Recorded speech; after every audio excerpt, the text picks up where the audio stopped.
Hello बच्चों, बढ़िया है सब।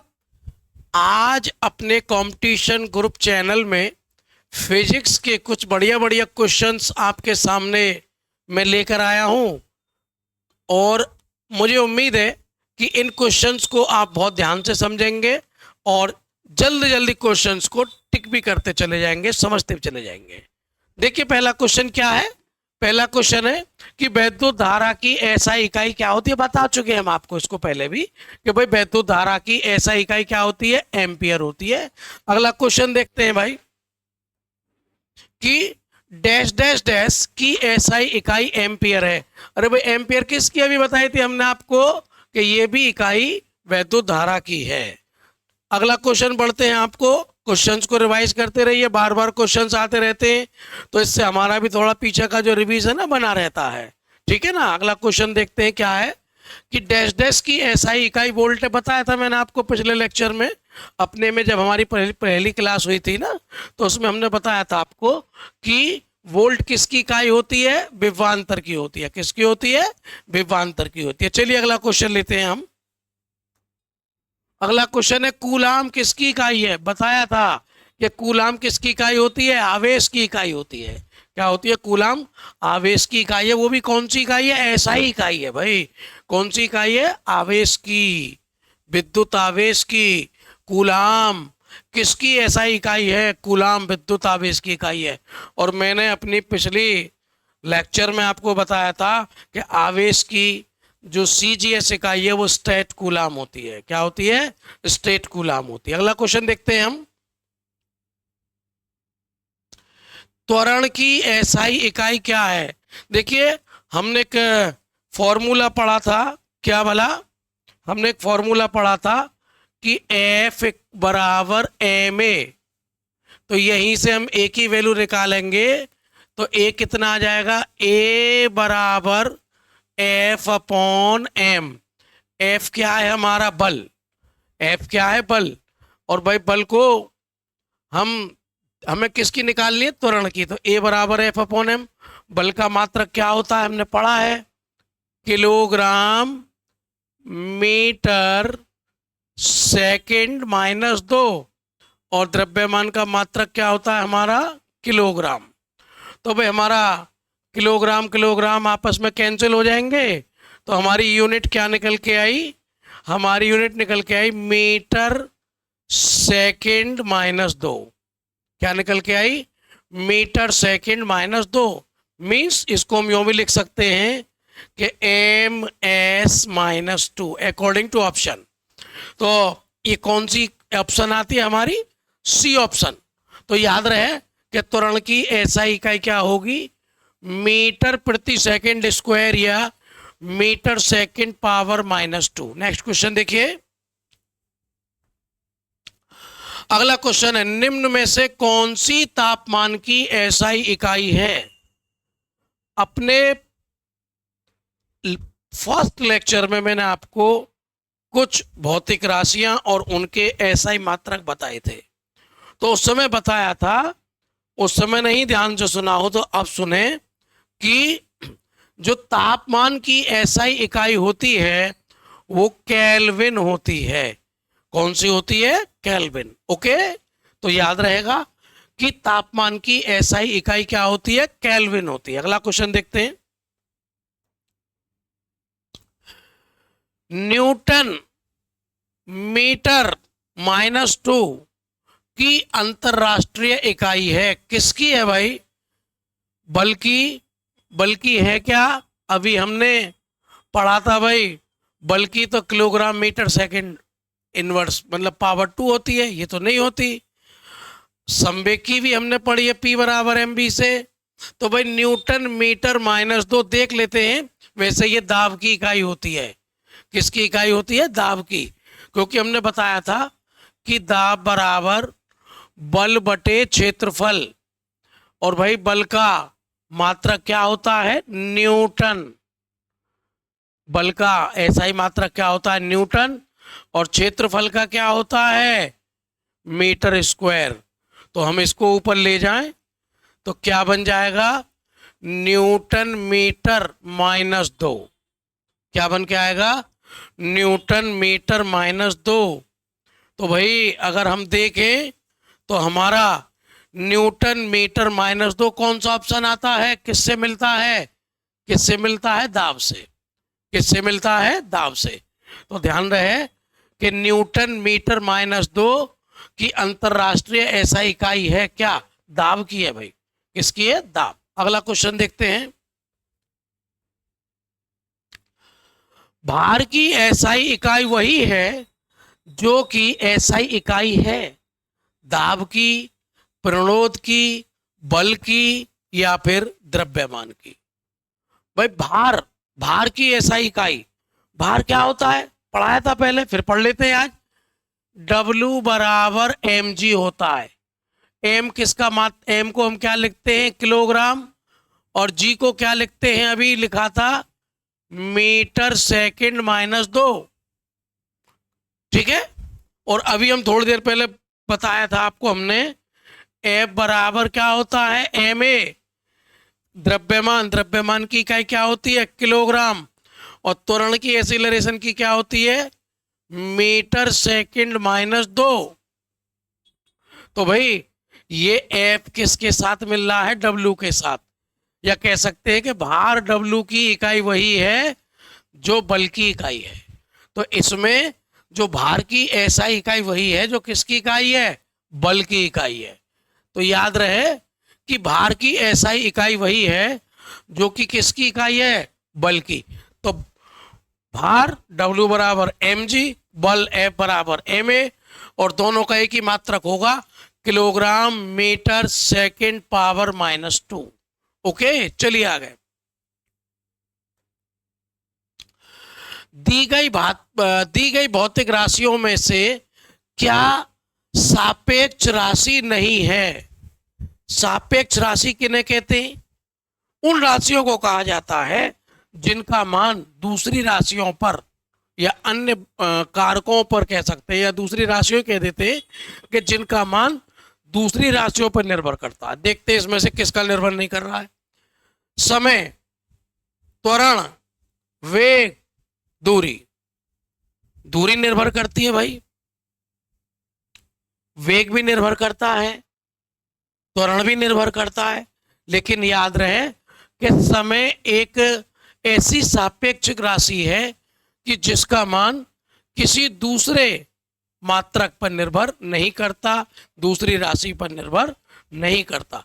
तो यहां पर जो दी गई भौतिक राशियां हैं इनमें सापेक्ष राशि कौन रहेगा, समय रहेगा। क्या रहेगा, समय। अगला क्वेश्चन देखते हैं। निम्न में से किस राशि के लिए मात्रक नहीं है। घनत्व के लिए तो होता है। देखो घनत्व बराबर क्या पढ़ा था, द्रव्यमान बटे आयतन। द्रव्यमान की इकाई क्या होती है, किलोग्राम, आयतन की इकाई क्या होती है, मीटर क्यूब। ऊपर ले आए तो मीटर -3 द्रव्यमान की है।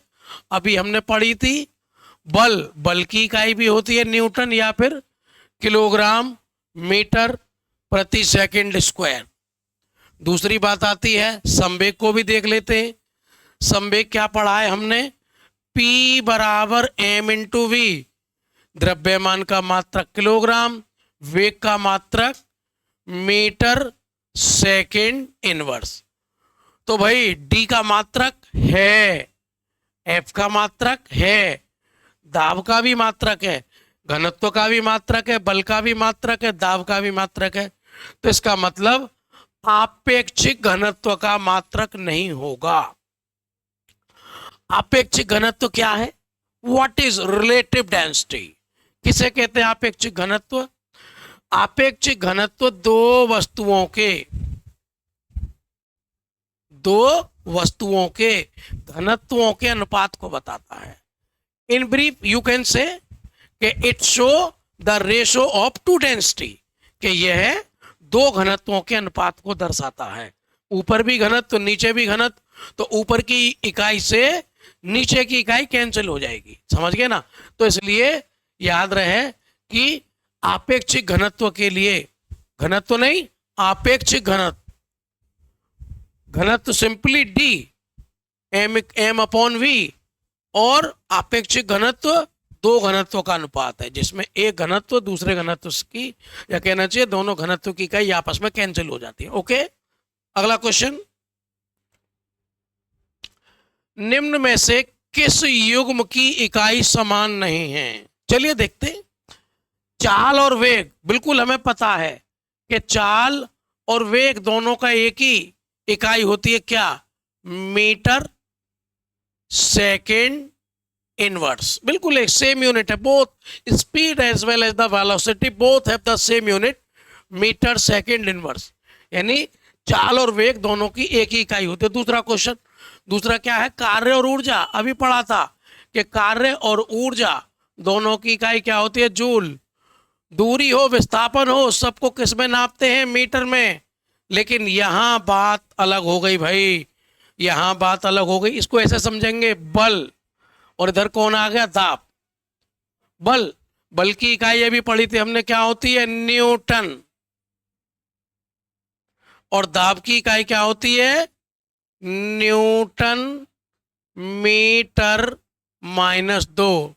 तो भाई यहां पर पहली चाल और वेग की इकाई सेम रही, कार्य और ऊर्जा की इकाई भी सेम रही, दूरी विस्थापन की सेम रही, लेकिन यह सेम नहीं है तो किसकी नहीं है? बल और दाब की। तो इसमें हम ऑप्शन डी के साथ जाएंगे भाई। किसके साथ जाएंगे? ऑप्शन डी के साथ। अगला क्वेश्चन देखते हैं। ओम किसकी इकाई है? पढ़ा था हमने, ओम यानी आर हमने पढ़ा था, आर बराबर वी अपॉन आई। वी यानी विभवांतर की इकाई क्या होती है? वोल्ट। धारा की इकाई क्या होती है? एम्पियर। और वोल्ट बटे एम्पियर दोनों को ही क्या बोल दिया जाता है? ओम। तो भाई ओम, सॉरी ये ओम मीटर है, तो ओम मीटर निकालना है। चलो कोई बात नहीं है, ये प्रतिरोध का निकाल दिया। ओम मीटर भी हमने पढ़ाया था आपको, विशिष्ट प्रतिरोध। इधर ले लेते। विशिष्ट प्रतिरोध को किससे व्यक्त करते हैं? रो से। तो रो क्या होता है हमारा? R A upon L. तो भाई आर का मात्रक, चलो काम आ गया, हमने यहाँ आर का मात्रक निकाल लिया, काम आएगा हमारे, ठीक है। तो आर का मात्रक, प्रतिरोध का मात्रक क्या हो गया? ओम। क्षेत्रफल का मात्रक क्या हो गया? Metre square. लंबाई का मात्रक क्या हो गया? मीटर। तो मीटर से स्क्वायर कैंसिल, तो हमारा ओम मीटर। ओम मीटर किसका मात्रक है? रो का। और रो क्या है हमारा? विशिष्ट प्रतिरोध। रो क्या होता है प्यारे बच्चों? रो बोलिए, विशिष्ट प्रतिरोध, या हम इसको एक नाम और दे देते हैं, प्रतिरोधकता। क्या नाम देते हैं? प्रतिरोधकता, स्पेसिफिक रेजिस्टेंस और द रेजिस्टिविटी। तो याद रहे ओम मीटर किसका मात्रक है? प्रतिरोधकता। तो यहां आप ऑप्शन ए के साथ जाएंगे। धीरे धीरे क्वेश्चंस बढ़ रहे हैं, आप समझ रहे हैं बातों को। थोड़ा वीडियो को भी शेयर करते रहिए, लाइक करते रहिए, आगे बढ़ाते रहिए, और लोगों को भी बताते रहिए, उनको भी जानकारी मिलती चलेगी। कंपटीशन गुरु चैनल आपको हर सब्जेक्ट से संबंधित हर चीज को आपके सामने बढ़िया तरीके से लेके आता रहेगा। हर चीज को बढ़िया बढ़िया तरीके से, जितनी भी फैकल्टीज हैं सभी अपनी बातों को बढ़िया तरीके से आपके सामने रखते आएंगे। चैनल को लाइक करते रहिए, सब्सक्राइब करते रहिए, शेयर करते रहिए। आगे देखिए, अगला क्वेश्चन देखते हैं। मंदता। मंदता क्या होता है? Negative acceleration is retardation. मतलब जब त्वरण ऋणात्मक हो जाता है। त्वरण क्या होता है? वेग परिवर्तन की दर। अब वस्तु का वेग परिवर्तन कैसे होता है? वेग परिवर्तन का तरीका, वस्तु धीमी चल रही है, तेज कर दिया, दिस इज पॉजिटिव एक्सीलरेशन, धनात्मक मंदन, वो धनात्मक त्वरण। और यदि वस्तु तेजी से चल रही हो, उसके वेग में परिवर्तन को कम कर दिया जाए, उसकी गति को कम कर दिया जाए, तो ये क्या कहलाता है? हमारा मंदता। तो यहां पर याद रहे कि जो मंदता है, मंदता की जो इकाई, जो मंदता का जो मतलब है वो है किससे? ऋणात्मक त्वरण, यानी नेगेटिव एक्सीलरेशन, रिटार्डेशन। तो जो त्वरण की इकाई होगी, जो त्वरण की इकाई होगी, वही किसकी इकाई होगी? मंदता की इकाई होगी। और हमने पढ़ा था अभी थोड़ी देर पहले कि त्वरण की इकाई क्या होती है, निकाली थी क्या? कि त्वरण यानी ए की जो हमारी इकाई होती है वो क्या होती है, मीटर सेकंड माइनस 2। क्या होती है, metre second minus 2, means M S minus 2। तो भाई मंदता की जो हमारी इकाई रहेगी वो डी ऑप्शन रहेगा। क्या रहेगा, D option. Let's come on next question. निम्नलिखित में से किन युग्म की एसआई इकाई समान है? 4 हैं, किसी एक की समान होगी, देखते हैं। बल और दूरी, भाई हमें पता है बल का मात्रक क्या होता है, न्यूटन, और दूरी का मात्रक क्या होता है, मीटर। इन दोनों की तो सेम नहीं है भाई, इन दोनों की तो सेम नहीं है भाई। दूसरे की देखते, संवेग P बराबर एम इंटू वी, यानी संवेग की क्या होती है, किलोग्राम मीटर सेकंड इनवर्स, और बल और दूरी की क्या होती है, मीटर। ये भी दोनों सेम नहीं है, ना ये सेम आपस में, ना ये सेम। चलो बल और दाब देखते हैं। बल की इकाई क्या पढ़ी थी अभी हम लोगों ने, न्यूटन। बल की इकाई क्या पढ़ी थी, न्यूटन। और दाब की इकाई क्या पढ़ी थी हमने, दाब की इकाई क्या पढ़ी थी हमने, न्यूटन मीटर माइनस 2। अब आती है चौथे पे, ये दोनों भी सेम नहीं आई भाई। फिर तो चौथी चौथी राशि को देखते, कार्य और ऊर्जा। देख बताया था, ऊर्जा है, चाहे गतिज ऊर्जा है चाहे स्थितिज ऊर्जा है, और कार्य, इन सब की एक ही इकाई होती है, एम के एस बता रहा हूं, या एसआई इकाई कह सकते हैं आप। इनकी जो एसआई इकाई है, एक बात बताऊंगा यहां पे याद रखेंगे, कार्य और ऊर्जा दोनों की जो एसआई इकाई है वो क्या होती है, जूल। याद रहेगा आपको। तो इसका मतलब है, एक बात बताएंगे भी, तो कार्य और ऊर्जा दोनों की जो एसआई इकाई है, कार्य और ऊर्जा दोनों की जो एसआई इकाई है वो क्या है, जूल। कभी एक क्वेश्चन अलग से बन सकता है आपके साथ, बताता हूं आपको, कि कार्य और ऊर्जा दोनों की सीजीएस इकाई क्या होगी। फिर what will be the CGS unit of the work as well as the energy, क्या होगी भाई, याद रहे, कार्य और ऊर्जा दोनों की सीजीएस इकाई बिल्कुल याद रहेगी आपको, क्या होती है, अर्ग होती है भाई। सीजीएस इकाई क्या होती है, अर्ग। एम के एस इकाई तो सब याद करके जाते हैं, लेकिन जो कुछ मुख्य मुख्य राशियां ऐसी हैं कि जिनकी हमें कुछ की सीजीएस इकाई, जैसे मैंने आपको पिछले लेक्चर में बताया था कि बल की सीजीएस इकाई क्या होती है, डाइन होती है। क्या होती है, डाइन। और ये भी बताया था कि 1 न्यूटन में कितने डाइन होते हैं, 10 की घात 5 डाइन होते हैं। फिर आज एक कार्य की बात भी आ गई हमारे सामने, ऊर्जा की भी बात आ गई हमारे सामने, कि ऊर्जा की और कार्य की एम के एस इकाई एसआई इकाई जूल होती है, बट सीजीएस इकाई जो होती है वो अर्ग होती है। एक बात और समझेंगे यहाँ पे, कि जो 1 जूल है, 1 जूल कितने अर्ग के बराबर होता है, तो याद रहे कि 1 जूल 10 की घात 7 अर्ग के बराबर होता है। 1 जूल में कितने अर्ग, तो 1 जूल में 10 की घात 7 अर्ग होते हैं। अगला क्वेश्चन देखते हैं, तो याद रहेगा ना, सीजीएस इकाई अर्ग, और 1 जूल में कितने अर्ग, 10 की घात 7 अर्ग। चलिए, 1 पास्कल है। पास्कल क्या है भाई, पास्कल क्या है, याद रहे कि जो पास्कल है, पास्कल, याद रहे, दाब की एसआई इकाई होती है। पास्कल दाब की एसआई इकाई होती है। और बताते हैं हम आपको ये लिया कैसे हमने, कि दाब की इकाई क्या थी, न्यूटन बटे मीटर स्क्वायर, न्यूटन बटे मीटर स्क्वायर बराबर ही क्या लिया जाता है, पास्कल। क्या लिया जाता है, न्यूटन बटे मीटर स्क्वायर ही क्या लिया जाता है, पास्कल।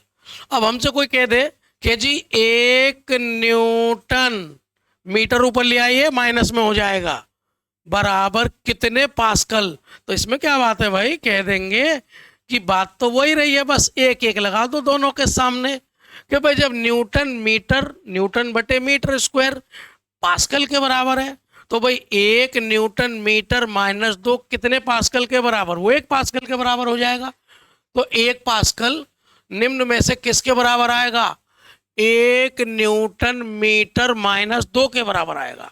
नाइस, ओके, किसके बराबर आएगा, 1 न्यूटन मीटर माइनस 2।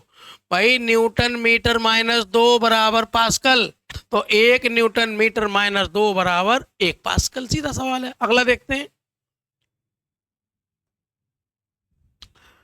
विद्युत धारा की एसआई इकाई क्या होती है, विद्युत धारा की एसआई इकाई एम्पियर होती है। क्या होती है, विद्युत धारा की एसआई इकाई एम्पियर होती है।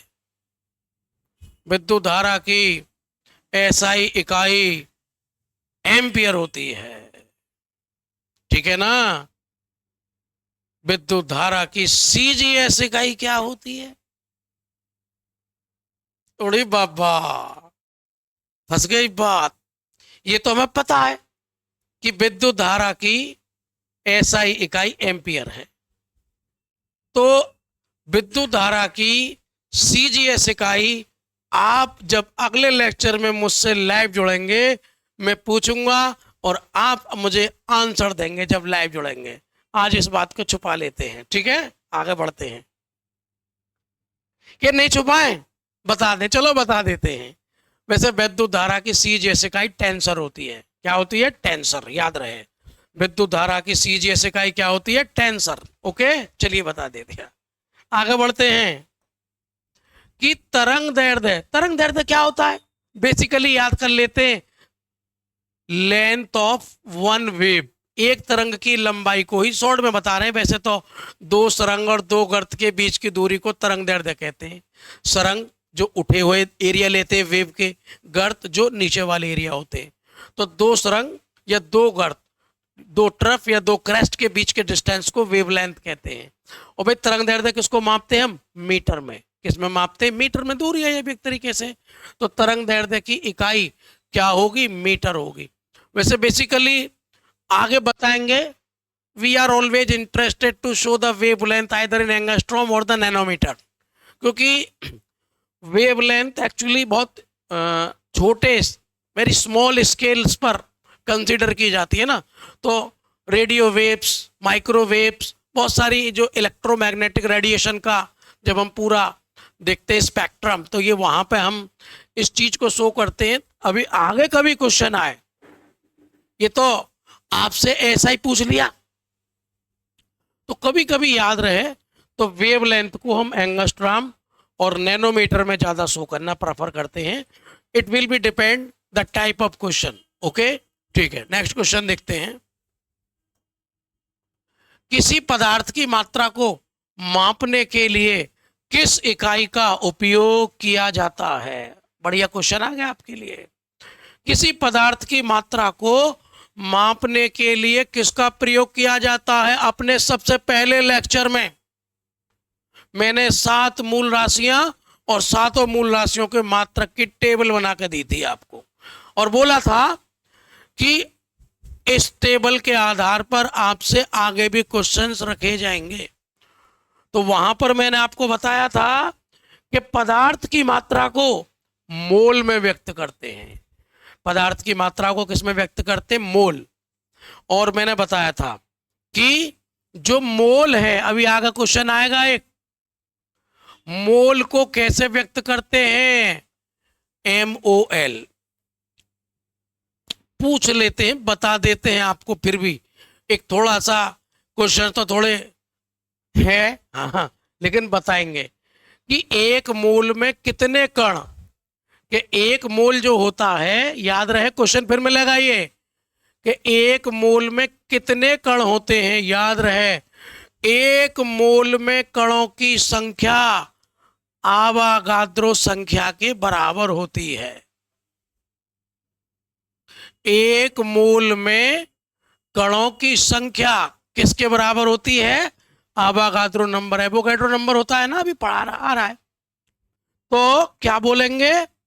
1 मोल इक्वल टू, आवागाद्रो संख्या की वैल्यू याद कर लीजिएगा, 6.023 इंटू 10⁻23। फिर मोल क्या बना? मोल किसे कहेंगे भाई? मोल क्या है? अभी बताया था कि मोल क्या है। मोल पदार्थ की मात्रा है भाई, अमाउंट ऑफ द सबस्टेंस। छोटी सी बात है, क्वेश्चन तो बहुत छोटा है, बाकी बातों को समझना जरूरी है। पदार्थ की मात्रा किसमें व्यक्त की जाती है? मोल में। किसमें व्यक्त की जाती है? मोल में। तो एक मोल के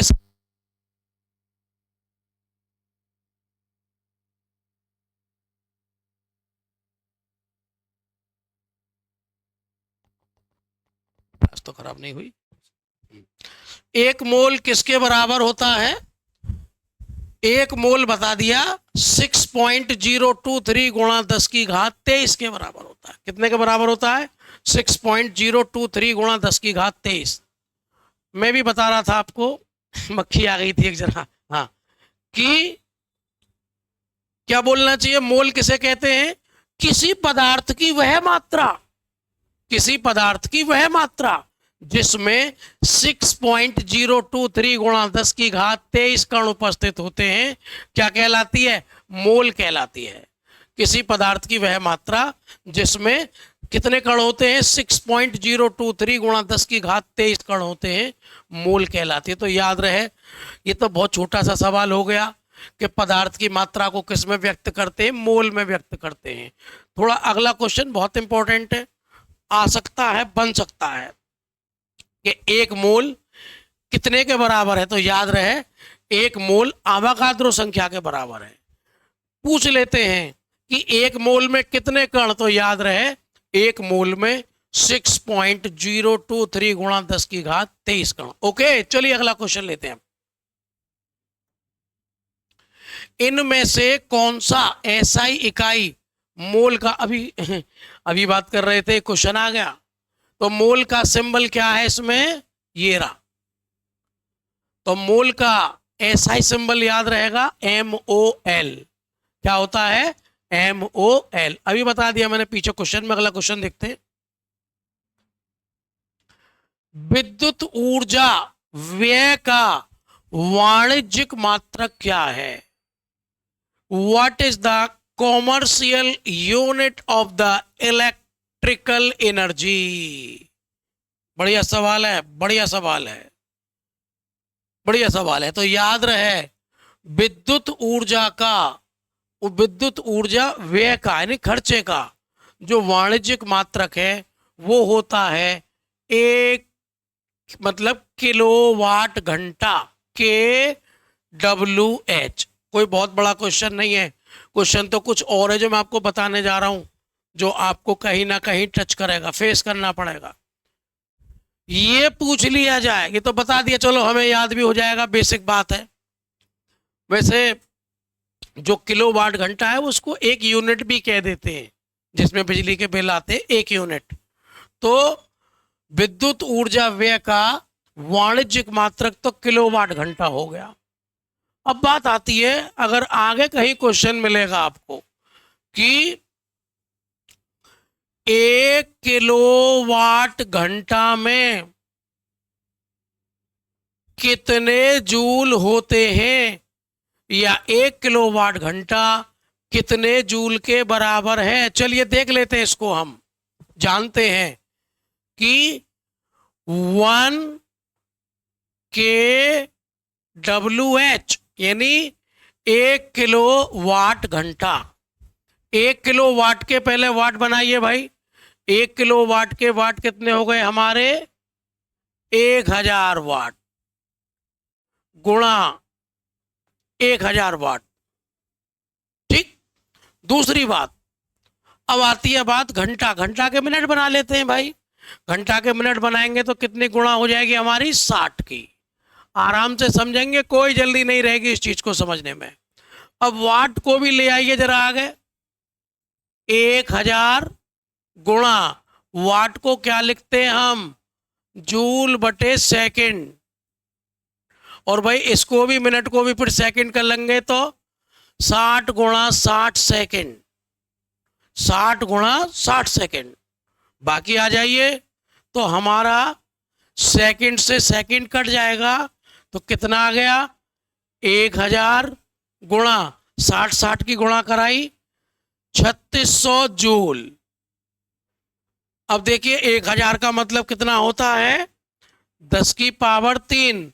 और इसका मतलब हो गया, इसको लिख सकते हैं हम 3.6 गुणा 10 की पावर कितना ले आएंगे? 3। 0.3 स्थान लेफ्ट पर ले गए तो कुल कितना बन गया? और ये भी क्या बनेगा हमारा? जूल। तो ये बन गया हमारा 3.6 प्यारे बच्चों गुणा 10 की घात 6 जूल। ये क्वेश्चन हमें मिलेगा जरूर, क्या कहीं ना कहीं के एक KWH, एक KWH कितने जूल के बराबर है? एक KWH 3.6 गुणा 10 की घात 6 जूल के बराबर होता है। ओके, नाइस, बात क्लियर हो गई। तो ये जो महत्वपूर्ण बात है हमारे सामने मैकेनिक्स वगैरह की आई हैं, फिजिक्स के पोर्शन की आई हैं, इन बातों को इस लेक्चर में जो बताई है अगले लेक्चर में पढ़ के आए। सामने जब बैठे तो हमें बात का पता हो कि हमने लास्ट लेक्चर में क्या क्या बातें जानी हैं। तो इसी के साथ अगले लेक्चर में हम फिर मिलेंगे। तब के लिए बहुत बहुत धन्यवाद। वंदे मातरम, जय भारत।